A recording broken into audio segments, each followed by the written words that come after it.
On today's Locked On Jayhawks 5 for 2025, KU lands a handful of commits over the weekend.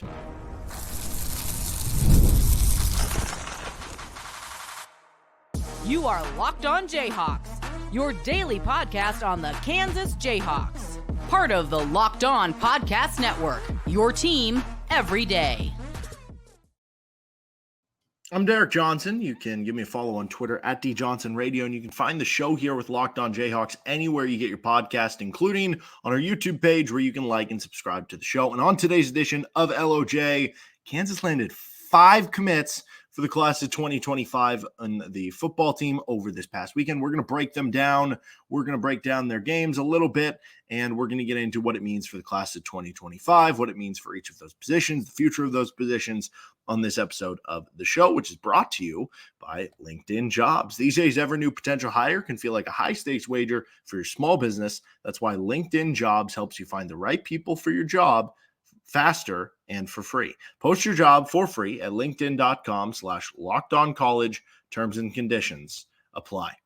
All right, we're going to start up with just basic information on the 5 commits, what happened over the weekend. Then we'll get into a little bit of the scouting report on the guys, and then what it means for the class of 2025 and at each specific position that they recruited on this episode of the show. Let's start right here. Adrian Holley was the first commit over the weekend, at least the first that was publicly known. There were certain guys that I think they said they, basically had silently committed before coming and then just kind of announced it over the weekend. But anyway, Adrian Holley, I believe, was the first one that became public.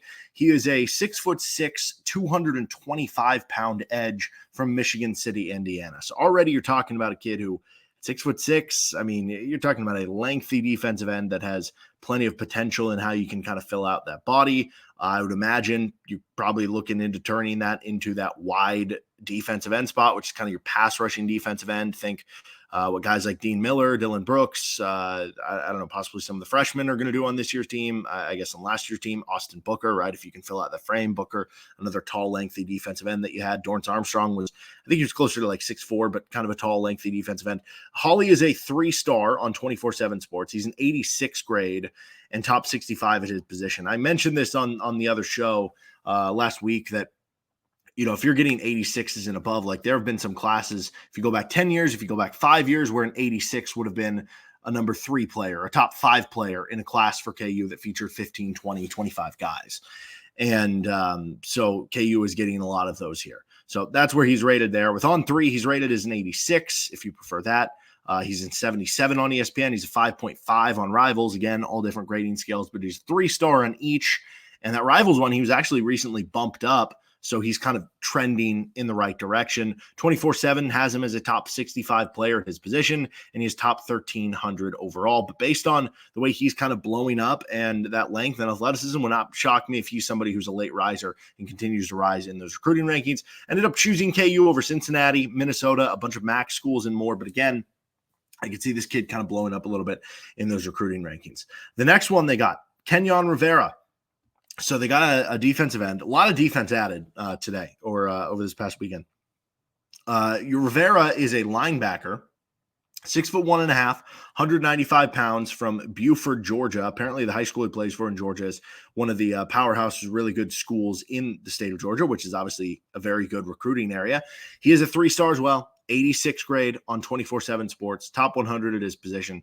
And he's a 3-star on the other 3 main recruiting sites too. He's an 85 grade with On 3. He's a 78 grade on ESPN, and he is a 5.6 grade on Rivals. He is top 800 on the 24/7 composite. On the composite, he is the highest rated recruit of the 5 that KU brought in. Chose Kansas over Louisville, Arizona State, Appalachian State, Maryland, and some others.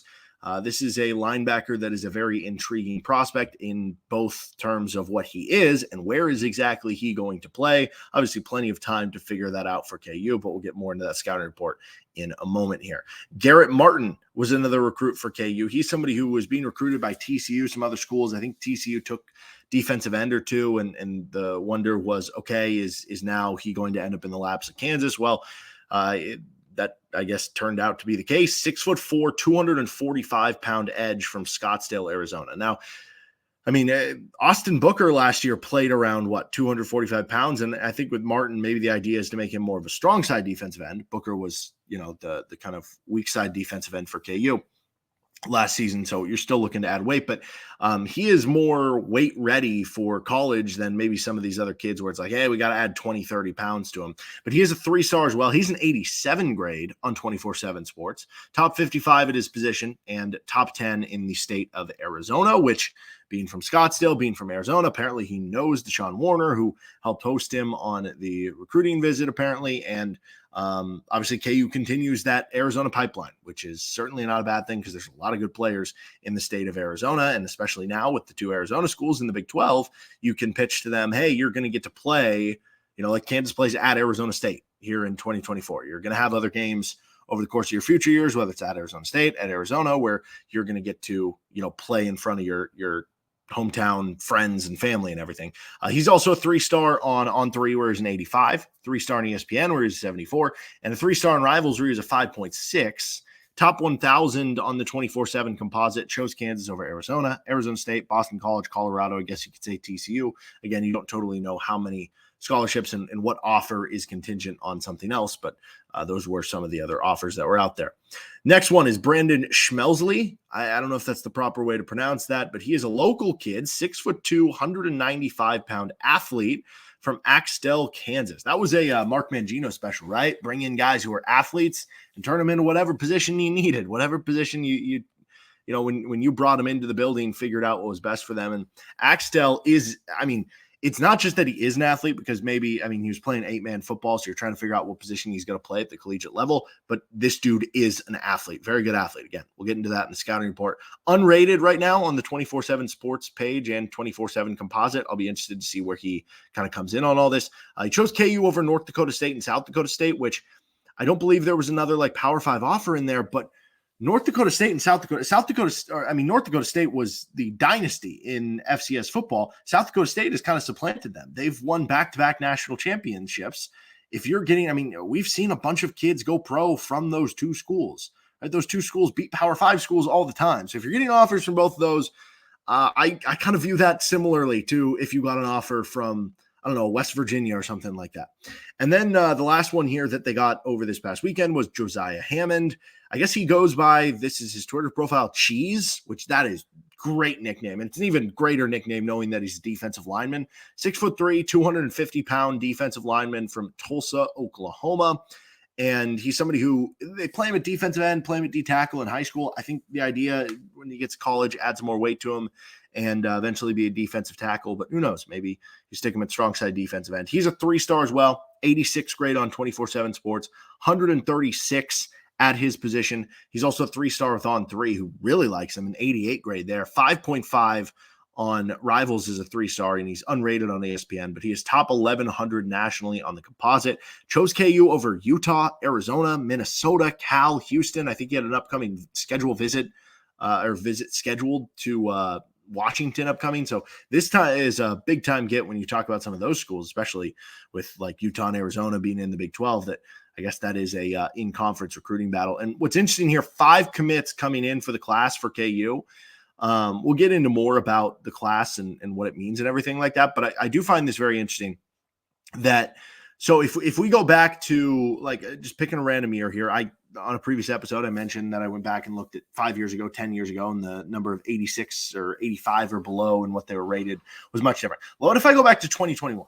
So if I go back and look at the class of 2021, which is a good class, you got Devin Neal out of that class, DJ Withers and Tommy Dunn, who are both possible starters, defense tackle, Jason Gilliam, you got OJ Burrows, who started at safety for you, among others. Kansas had 6 players in that class of 2021 among 21 commits who were rated at 86 or higher. You just got 5 who are rated as an 86 or higher just over this past weekend. Pretty incredible stuff by Lance Leipold and the staff. Let's get more into the scouting reports of what they added and what this means overall for the class and at each position and the future of each position for KU football in this episode of Locked On Jayhawks. First, this episode is brought to you by LinkedIn Jobs. When you're hiring for small business, you want to find quality professionals that are right for the role. That's why you have to check out LinkedIn Jobs. LinkedIn Jobs has the tools to help find the right professionals for your team faster and for free. It's not just another job board. They help you hire professionals you can't find anywhere else, even those who aren't actively searching for a new job but might be open to the perfect role. In a given month, over 70% of LinkedIn users don't visit other leading job sites. So if you're not looking on LinkedIn, you're looking in the wrong place. On LinkedIn, 86% of small businesses get a qualified candidate within just 24 hours. Hire professionals like a professional on LinkedIn. Post your job for free at linkedin.com/lockedoncollege. That is linkedin.com/lockedoncollege. Post your job for free. Terms and conditions apply. On to the scouting reports of KU's new 5 players joining their class of 2025. They now have 11 total commits. Let's start with Holley. Some of the film I watched on him seemed like good pursuer of the football, which I know that seems like a silly thing in some sense. It's like, oh, of course, go after the guy with the ball, but just had a good knack for it. It seemed like somebody who just likes to hit people, which, I mean, especially for a defensive end, that's obviously, or a defensive player in general, something good. You just liked hitting guys. He had 41 tackles last year, 15 and a half tackles for loss, 7 sacks, really good production.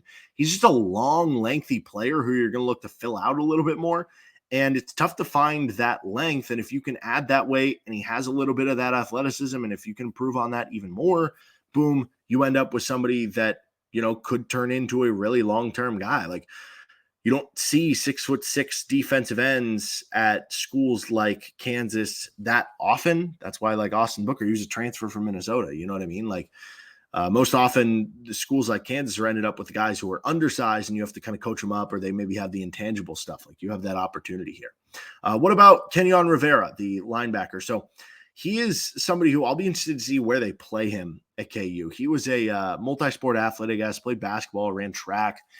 And his junior season, he had 36 tackles, 3 sacks. He had 2 quarterback hits, 2 forced fumbles, 2 tackles for loss. He kind of played all over the field for them. There were some times where it seemed like they were playing him as like a 3-4 outside linebacker. Seemed like other times where he was just playing as like an off-ball linebacker. Seemed like sometimes he was even playing as like kind of a slot safety type. I don't know what his exact role would be defined as, but maybe that makes him perfect for that like Cinco Hawk role for KU that we saw Craig Young play. I don't know. Then again, I don't know, like, is the awareness on coverage and spatial awareness, is the athleticism enough there for him to do that? Maybe it is, maybe it isn't. I don't totally know. And if that's the case, maybe he becomes more of a thumping linebacker, because I'll say this, he was a really good blitzer. And a lot of the highlights I saw were showing him as a blitzer. He seemed to find the right hole. He loved hitting guys off the run. So I don't know if it's using him as more of a thumping linebacker. I don't know if it's using him in more of that hawk role. I don't know if it's, using him as, I don't know, getting him to bulk up and using him as eventually like Kyron Johnson turned into a defensive end. But I'll say this, I think he only measured at 195 pounds on his recruiting profile. Very physical player for his size overall. And another player who I think maybe this is a bit of a theme here, guy who likes to hit. And again, that a little bit seems like, yeah, if you're playing defense in football, you should like to hit, but like really likes to hit. Like, there's kind of another level there. And it seems like that's something that I found commonality between some of these guys. Next one is Garrett Martin, the defensive end. And Martin is actually KU's number 5 commit in the class on 24/7 Sports.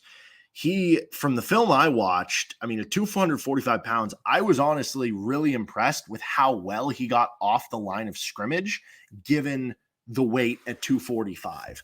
I thought he had a really good first step for that. Now, the film that I was watching was from 2022. I guess he's had some injury stuff. So is he the same level of explosive athlete? That'll be kind of the question here. And can he stay healthy? But I think the potential is really there. I mean, again, yeah, you're getting a guy that comes in at the 245 before your senior year of high school. Who knows what he's going to be after his senior year.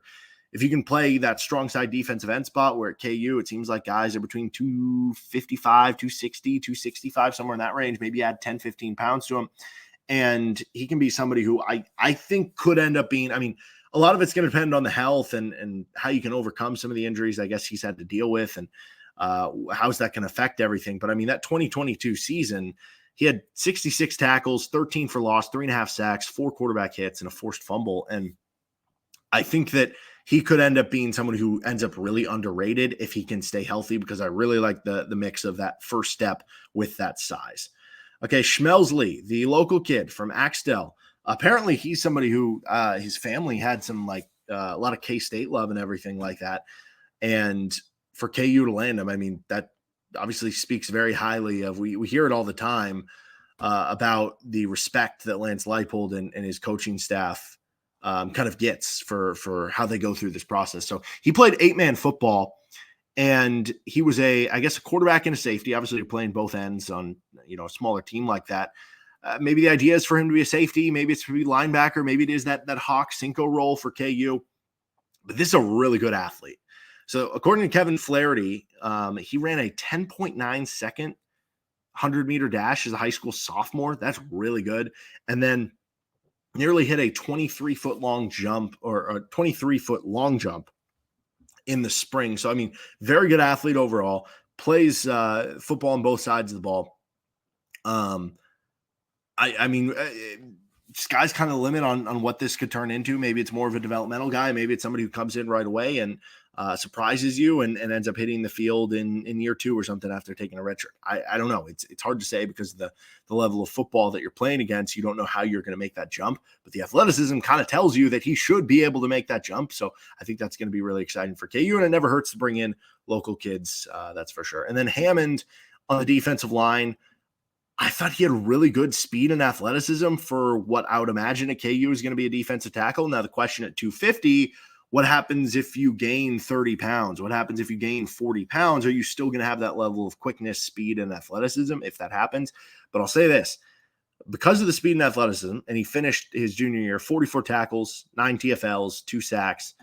If he can maintain that level of athleticism as he adds more weight, assuming KU does move him to defensive tackle when he, gets into college, I think this is the type of kid that could turn into like a all Big 12 level player. I think he has that level of athleticism if he can keep that level of speed and quickness with what the kind of weight demands. But I mean, the list of teams that were interested in him and offering, it was pretty incredible for KU. All right, let's finish up what this means for the class of 2025 and each position of the future on this episode of LOJ. First, this episode is brought to you by FanDuel Sportsbook. Summertime means baseball, the NBA Finals, and more. And you can bet it all on FanDuel. Right now, new customers get $200 in bonus bets with any winning $5 bet. That is $200 you can use to bet on everything from the Finals MVP to who's going to hit one out of the park to where is this player going to be drafted to who's going to win the golf tournament this weekend. Just visit FanDuel.com/lockedon and add a big win to your summer bucket list. You can even get on the futures, KU over 8.5 wins or to win the Big 12 or to make the college football playoff. Jalen Daniels at 30-1 to win the Heisman. FanDuel, America's #1 sportsbook and official sportsbook partner of the Locked On Podcast Network. Finishing things up on this episode of the show, and thank you to the everydayers out there. Thank you for tuning in to the show, and plenty more to come at you throughout the weeks and week here with Locked On Jayhawks. So this is now 11 commits for KU, which is crazy. They got half their commits in one weekend. I would imagine probably because KU's losing a lot of seniors. I mean, I don't know how many of them they're going to plan on replenishing with the transfer portal versus high school. I don't know how much is just dependent on, do you target a certain amount of kids, and it's dependent on all the ones you like, how many say no. If you have a bunch that end up saying yes, do you take a high school class of 22 kids? If not, do you take a class of 15 kids? I don't know. Let's just say it's between 15 to 20. I feel like that's probably a good estimate of what you can expect for the high school class here. Right now, it is top 45 nationally. It's tough to read into that with incomplete classes, I should say. Like KU's going to add more people. Teams from all over the country are going to add more people. So tough to read into that. But as I was talking about earlier, that 86th grade or higher on 24/7 Sports, it's just kind of a random cutoff that I'm giving here, but I do think it's interesting. 10 of Kansas's commits are graded an 86 or higher on 24/7 Sports right now, 10 of the 11. And the only one that's not is a kid who's unrated who will get a grade at some point, and who knows what that's going to be. Last year's class for KU was stellar, obviously. And that one had, I think, more star talent at the top with guys like Deshaun Warner, Dak Brinkley than currently this one has. But in terms of the depth as well, that one had 14 players who were graded an 86 or higher. So you're approaching to where you were with that one. And that's pretty incredible that now between the class of 2024 and 2025, that's 24 players with an 86 grade or higher. I mentioned, go back to 2021, which was a good class. Devin Neal and company and a bunch of players who were either starters or contributors on this team. That had 6 players among 86 or higher with 21 commits.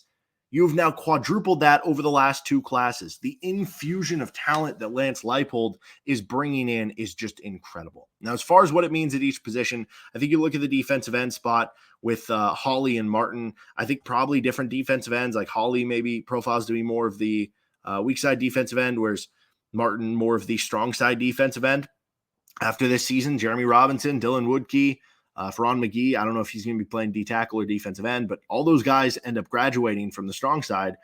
And then at the weak side, you probably are going to have a lot of guys back. So maybe that works out to your benefit because Holley maybe is a bit more of a raw player. You can redshirt him, whereas Martin, being more close to college-ready weight, maybe it is okay if he ends up being the third string on a team or something like that he can rotate in year one at least a little bit. I don't know. But then you start looking ahead and, that's a good opportunity for Holley to learn from guys at that point who could be really talented and By Job, Dak Brinkley, Deshaun Warner, who will be in year 2 or year 3 or something like that. Probably an easier path to playing time, though, early on for Martin. But it seems like that strong defensive end spot would probably make sense if that was one that KU hit hard in the transfer portal. As far as linebacker, Kenyon Rivera, again, becomes a little bit difficult because it's like, okay, are you going to play middle linebacker? Are you going to play outside linebacker? Are you going to play more of that linebacker safety role that we saw Craig Young? Are you going to play more of a hawk role or a Cinco role or whatever? So it kind of depends where he's going to be playing. But with the linebackers like Taiwan Berryhill's a senior, Cornell Wheeler's a senior right now. Then you have Alex Reich is a senior. Then you're looking at coming into his freshman year. Let's say he redshirts his freshman year. By the time he'd be a redshirt freshman come 2026, on top of the guys I just mentioned, you're also losing Jason Gilliam. You're losing J.B. Brown, Tristan Fletcher, right? There's a lot of loss there. And KU has some good linebackers, I think, awaiting in the wings right now, which are Corey Stewart, Logan Brantley, John Kamara, that are going to turn into this. But he just joins that competition to be like, okay, can you find at least a couple starters out of this group of players? With Schmelzle, we know KU is looking good at the safety spot, but yeah, OJ Burrows, Marvin Grant are going to graduate. And then following 2025, Devin Dye, Jalen Dye, they're going to graduate. So if you can have a good first impression come 2025, when maybe you're redshirting, maybe you do get on the field as soon as 2026. And then the last one here with Hammond, if you're playing defensive tackle, Withers and Dunn and Caleb Taylor and Keenan Caldwell, those are all redshirt juniors, meaning they'll play this year in 2024, and then they'd have 2025. So by the time 2026, when you're a second-year player, redshirt freshman, maybe you can crack into the 2 deep, right? Like that'll be a position where KU's continuing to develop guys, Blake Harold and Marcus Calvin, Tony Terry, Graydon Grimes, whoever they add in the transfer portal and stuff like that. But the opening is there for the future at some of these positions, that's for sure, to hit the field maybe as soon as 2026 for some of these guys. But at the very least, most of recruiting is about the future. So I guess come 2027, 2028. But KU added a lot of talent over this past weekend and have so far in the class of 2025. That'll do it for this episode of Locked On Jayhawks. You can find our show anywhere you get your podcasts, including on our YouTube page. See you next time with LOJ.